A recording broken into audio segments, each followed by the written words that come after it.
Part 2. I thought I was teaching my unfaithful husband a lesson by leaving.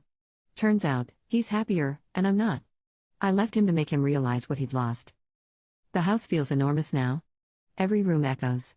I thought keeping it was winning, but it turns out you can't win a trophy that costs you $1,000 a month to maintain alone and holds nothing but memories of slow fading love. My friends still tell me I did the right thing. But their calls are less frequent now. They've exhausted the repertoire of supportive phrases. They want me to be okay so they can stop managing my emotions. When I try to talk about how lonely it feels sometimes, I can hear them searching for excuses to get off the phone.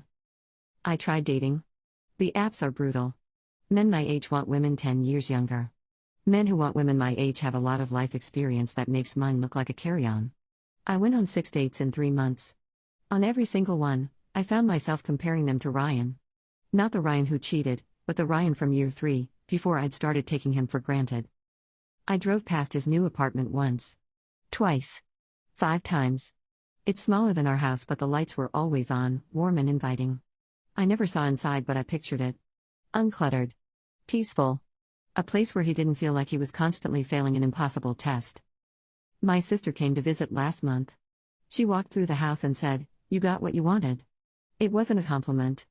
She'd been at our wedding, had watched our marriage slowly fall apart over years of my criticism and his withdrawal. She'd sided with me publicly, but privately she said, "You both made that marriage miserable. He just did the worst thing first." Work became my refuge until it didn't. I threw myself into the career I'd claimed he held me back from, worked 60-hour weeks, got a promotion. But at night, I came home to silence and wondered what I was building toward. Success feels different when there's no one to share it with, even someone imperfect. I looked up the woman from his gym out of spite. She wasn't some relationship threat. She was just a person who'd met a man who felt unseen in his marriage and offered him attention. They didn't even last 2 months.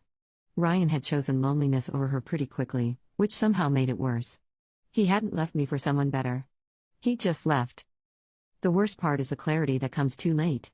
I can see now how I poisoned that marriage slowly, how my disappointment became harshness, how I'd stopped being a partner and become a critic. His cheating was wrong, hard to forgive. But I created a home where he felt so small that temporary escape looked like oxygen. I thought leaving would punish him. Instead, I freed him.